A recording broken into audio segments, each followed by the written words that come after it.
11월 10일 성경 읽기 시간입니다. 우리 오늘은 요한복음 19장에서 21장, 요한복음 19장에서 21장에 있는 말씀을 읽겠습니다.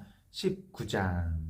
그래서 빌라도가 예수님을 데리고 가서 채찍질하게 했습니다. 군인들은 가시나무로 왕관을 만들어 예수님의 머리에 씌우고 자주비롯을 입혔습니다. 그런 다음 그들은 여러 차례 예수님께 와서 유대인의 왕 만세라고 말하며 얼굴을 때렸습니다. 빌라도가 또다시 관저 밖으로 나와서 사람들에게 말했습니다. 자, 내가 예수님을 당신들에게 데리고 나오겠소. 내가 그를 고소할 아무런 죄도 발견하지 못한 것을 당신들은 알게 될 것이요. 예수님께서 가시관을 쓰고 자줏빛 옷을 입고 나오시자 빌라도가 유대인들에게 말하였습니다. 보시오, 이 사람이요. 대제사장들과 성전 경비병들이 예수님을 보고 목소리를 높여 외쳤습니다. 십자가에 못 박으시오, 십자가에 못 박으시오. 빌라도가 그들을 향해 이렇게 말했습니다. 당신들이 이 사람을 데리고 가서 십자가에 못 박으시오. 나는 그에게서 아무 죄도 찾지 못했소. 유대인들은 우리의 법대로 하면 그는 당연히 죽어야 합니다.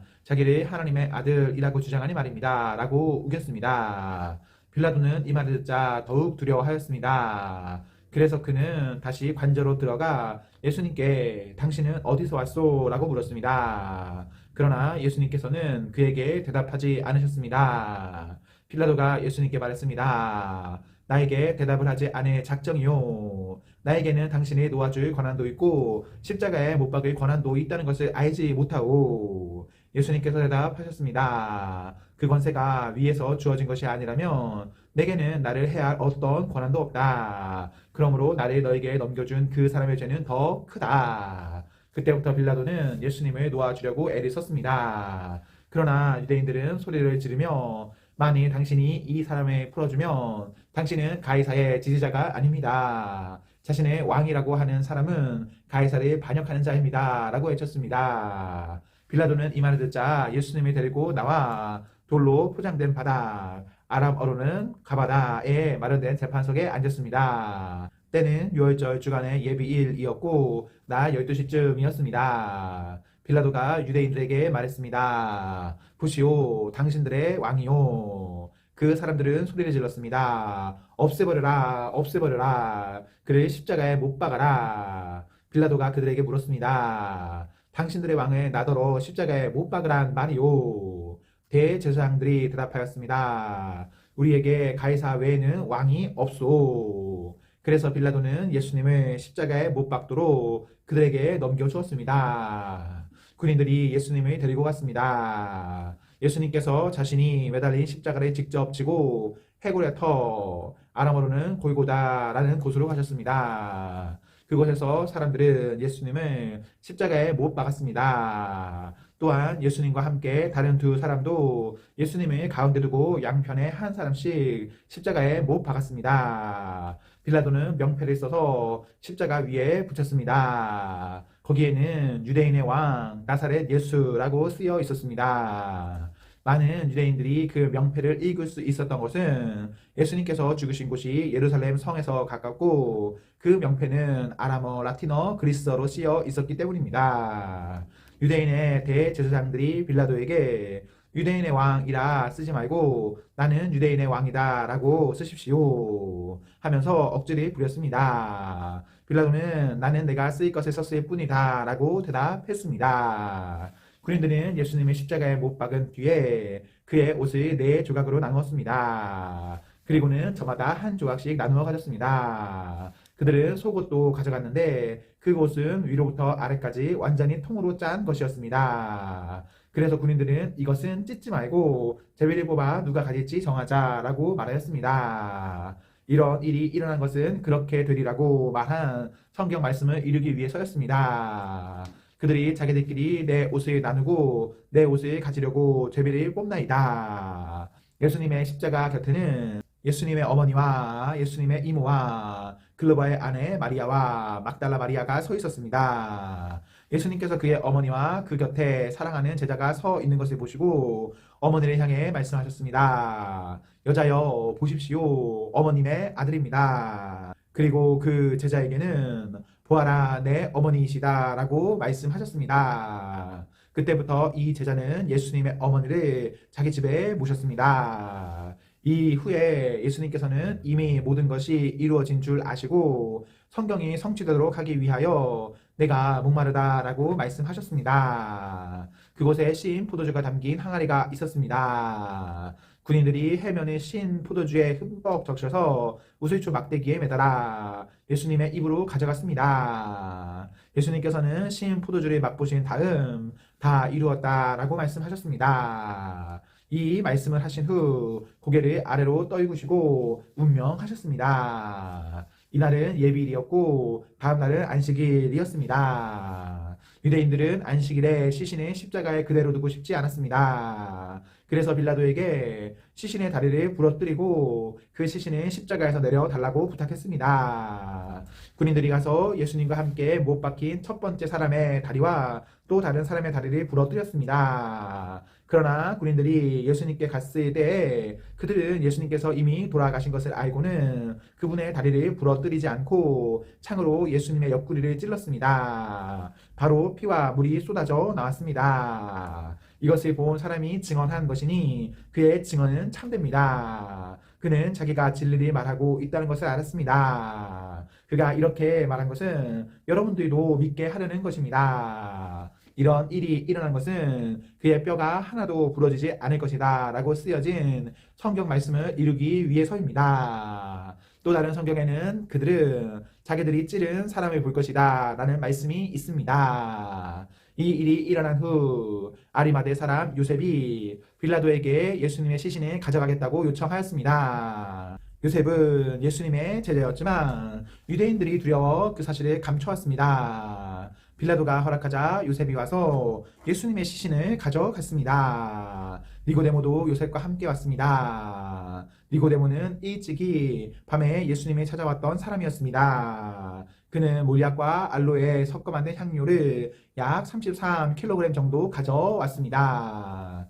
이 두 사람은 유대인들의 장례 풍습에 따라 예수님의 시신을 가져다가 향료와 함께 고운 배로 쌌습니다. 예수님께서 십자가에 못 박히신 곳에는 동산이 있었습니다. 그 동산에는 아직까지 한 사람도 그 안에 안치한 적이 없는 새 무덤이 있었습니다. 무덤도 가까이 있고 유대인들의 예비일이기도 해서 요셉과 니고데모는 예수님의 시신을 그 무덤에 넣어 두었습니다.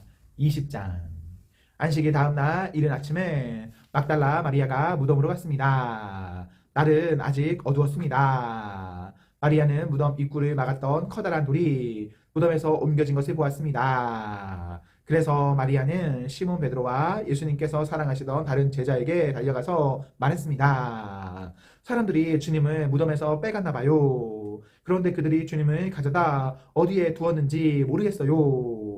그 말을 들은 베드로와 다른 제자는 무덤 쪽으로 향했습니다. 두 사람 모두 달려갔습니다. 다른 제자가 베드로보다 더 빨리 달려 무덤에 먼저 도착했습니다. 그 제자는 몸을 굽혀 고운 배가 거기에 놓여 있는 것을 보았지만 무덤 안으로는 들어가지 않았습니다. 뒤따라온 시몬 베드로는 무덤에 도착하자 바로 무덤 안으로 들어갔습니다. 베드로는 고운 배가 거기에 놓여 있는 것을 보았습니다. 그는 예수님의 머리를 감았던 천도 보았습니다. 그 천은 고운 배와 겹쳐 있지 않고 조금 떨어진 곳에 잘 개켜져 있었습니다. 그제서야 무덤에 먼저 왔던 다른 제자도 무덤 안으로 들어와 보고 믿었습니다. 이때까지만 해도 제자들은 예수님께서 죽음에서 살아나야 한다는 성경 말씀을 깨닫지 못했습니다. 그래서 두 제자는 자기 집으로 돌아갔습니다. 그러나 마리아는 무덤 밖에 서서 울고 있었습니다. 마리아는 울면서 몸을 굽혀 무덤 안을 들여다보았습니다.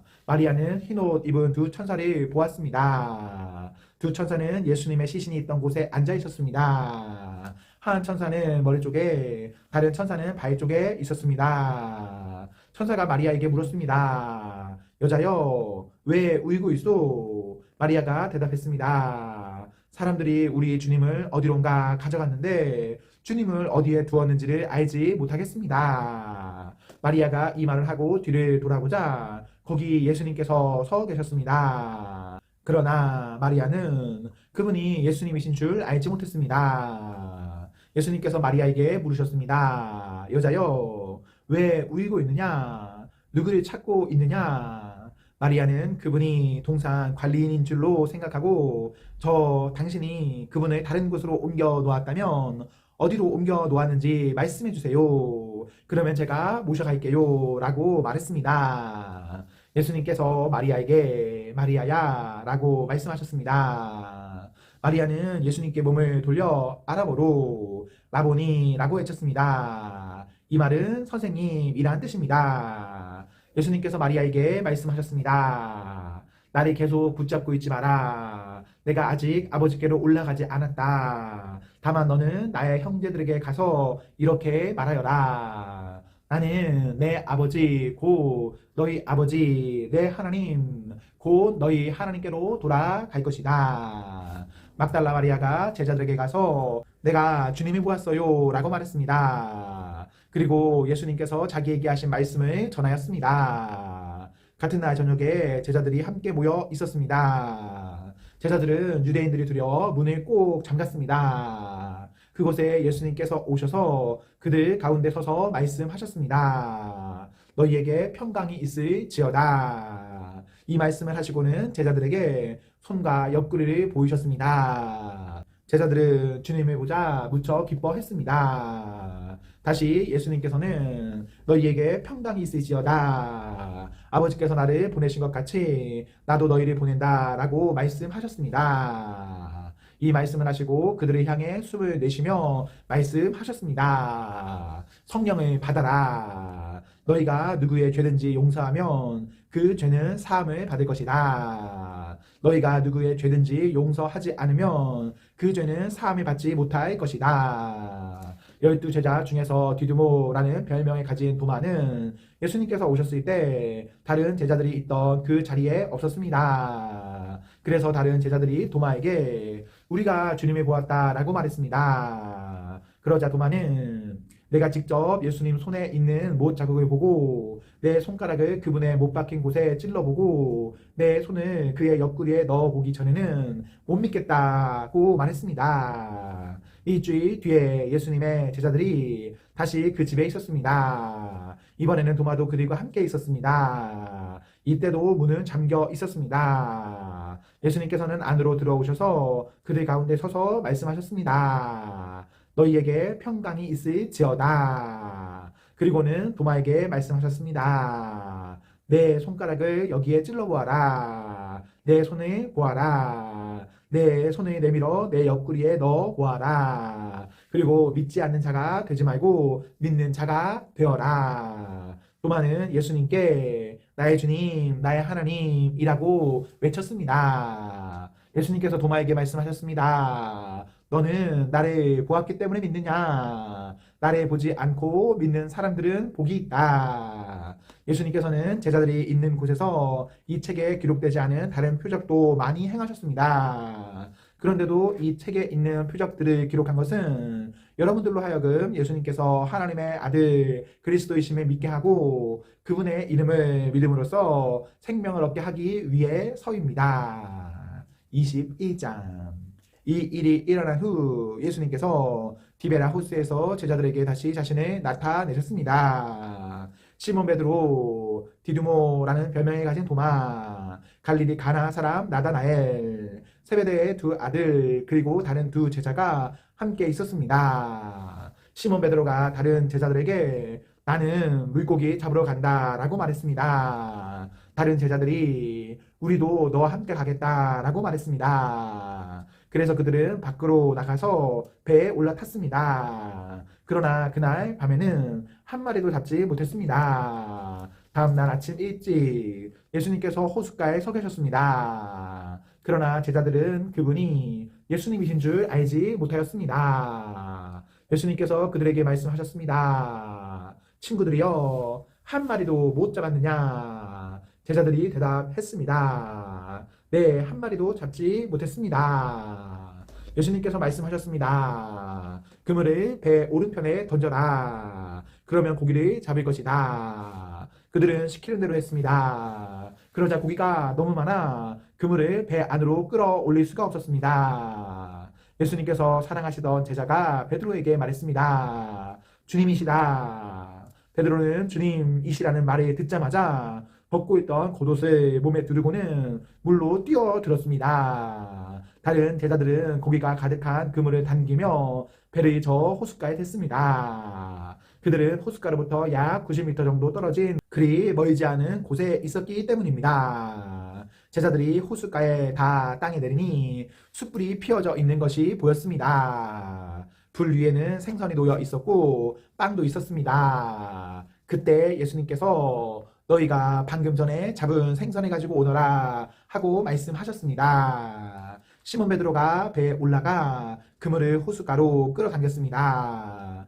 그물은 큰 물고기로 가득했습니다. 153마리나 되었습니다. 고기가 그렇게 많았는데도 그물은 찢어지지 않았습니다. 예수님께서 그들에게 와서 아침 식사를 하여라 하고 말씀하셨지만 제자들은 그분이 주님이신 줄 알았기 때문에 제자들 중에 감히 당신은 누구십니까? 라고 묻는 사람이 없었습니다. 예수님께서는 가셔서 빵을 가져다가 제자들에게 주셨고 생선도 주셨습니다. 이것은 예수님께서 죽은 자 가운데서 살아나신 후 그의 제자들에게 세 번째 나타나신 것이었습니다. 그들이 식사를 다 마쳤을 때 예수님께서 시몬 베드로에게 말씀하셨습니다. 요한의 아들 시몬아, 내가 이 모든 사람들보다 나를 더 사랑하느냐? 베드로가 대답했습니다. 예, 주님. 제가 주님을 사랑한다는 것을 주님께서 아십니다. 예수님께서 말씀하셨습니다. 내 양을 먹여라. 다시 예수님께서 베드로에게 말씀하셨습니다. 요한의 아들 시몬아, 내가 나를 사랑하느냐? 베드로가 대답했습니다. 예, 주님. 제가 주님을 사랑하는 줄을 주님께서 아십니다. 예수님께서 말씀하셨습니다. 내 양을 돌보아라. 세 번째로 예수님께서 베드로에게 말씀하셨습니다. 요한의 아들 시몬아, 내가 나를 사랑하느냐? 예수님께서 자기에게 세 번씩이나 내가 나를 사랑하느냐고 물으셨기 때문에 베드로는 거의 울상이 되었습니다. 그리고는 예수님께 대답했습니다. 주님께서는 모든 것을 아십니다. 제가 주님을 사랑하는 것도 주님께서는 알고 계십니다. 예수님께서 베드로에게 말씀하셨습니다. 내 양을 먹여라. 내가 너에게 진리를 말한다. 내가 젊었을 때는 내 혼자 힘으로 옷도 입고 내가 원하는 곳으로 갔지만 나이가 들게 되면 내가 팔을 벌리겠고 다른 사람이 내게 옷을 입힐 것이며 다른 사람이 내가 원하지 않는 곳으로 너를 데려갈 것이다. 예수님께서 이렇게 말씀하신 것은 베드로가 어떤 죽음으로 하나님께 영광을 돌리게 될지를 보여주시려는 것이었습니다. 이 말씀을 하시고 예수님께서는 베드로에게 나를 따르라고 말씀하셨습니다. 베드로가 뒤돌아보니 예수님께서 사랑하시던 제자가 따라오고 있었습니다. 이 사람은 만찬에서 예수님께 몸을 기댄 채 주님을 배반할 사람이 누구입니까? 라고 묻던 제자였습니다. 베드로가 그 제자를 보고는 예수님께 여쭈었습니다. 주님, 이 사람은 어떻게 되겠습니까? 예수님께서 대답하셨습니다. 내가 다시 올 때까지 그가 살아있기를 원한다고 해도 그것이 너와 무슨 상관이냐? 너는 나를 따르라. 이 사건 때문에 이 제자가 죽지 않을 것이라는 소문이 형제들 사이에 퍼지게 되었습니다. 그러나 예수님께서는 그가 죽지 않을 것이라고 말씀하신 것이 아니었습니다. 예수님께서는 단지 내가 다시 올 때까지 그가 살아있기를 원한다고 해도 그것이 너와 무슨 상관이냐라고 말씀하신 것 뿐이었습니다. 이런 일들을 증언하고 그것을 기록한 제자가 바로 이 사람입니다. 우리는 그의 증언이 참되다는 것을 알고 있습니다. 이외에도 예수님께서 행하신 다른 일은 많이 있습니다. 만일 그 일을 일일이 다 기록한다면 온 세상이라도 그것을 기록한 책을 담기에 부족할 것입니다. 아멘, 아멘. 네, 우리 오늘 말씀을 모두 읽었습니다. 우리 오늘 하루도 하나님과 사랑 앞에서 행복하십시오. 성령 충만하십시오. 안녕.